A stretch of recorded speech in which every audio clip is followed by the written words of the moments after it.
محترم حضرات، عاشورہ کے دن کے ساتھ بہت سی باتیں مخصوص ہیں۔ ان میں سے ایک یہ ہے کہ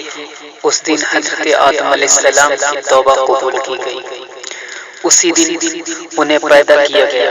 اسی دن انہیں جنت میں داخل کیا گیا، اسی دن عرش،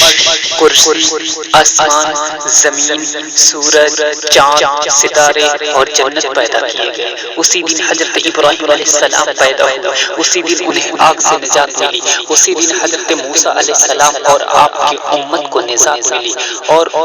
فرعون اپنی قوم سمیت غرق ہوا، اسی دن حضرت عیسیٰ علیہ السلام پیدا کیے گئے، اسی دن انہیں آسمان کی طرف اٹھایا گیا، اسی دن حضرت ادریس علیہ السلام کو مقام بلندی کی طرف اٹھایا گیا، اسی دن حضرت نوح علیہ السلام کی کشتی کو کوہ جودی پر ٹھہری، اسی دن حضرت سلیمان علیہ السلام کو ملک عظیم عطا کیا گیا، اسی دن حضرت یونس علیہ السلام کو مچھلی کے پیٹ سے نکالے گئے، اسی دن حضرت یعقوب علیہ السلام کی بینائی لوٹائی گئی، اسی دن حضرت یوسف علیہ السلام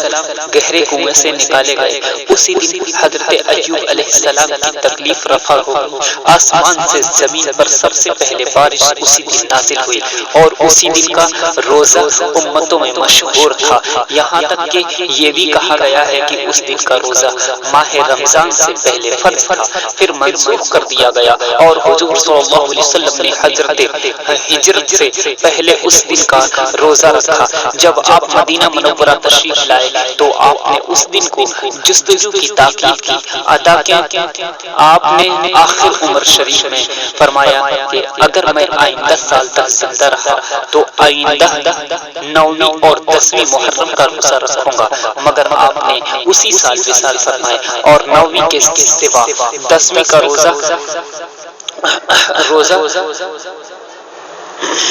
نہ رکھ سکے، مگر آپ نے اس دن یعنی 9ویں اور 10ویں اور 11ویں محرم کے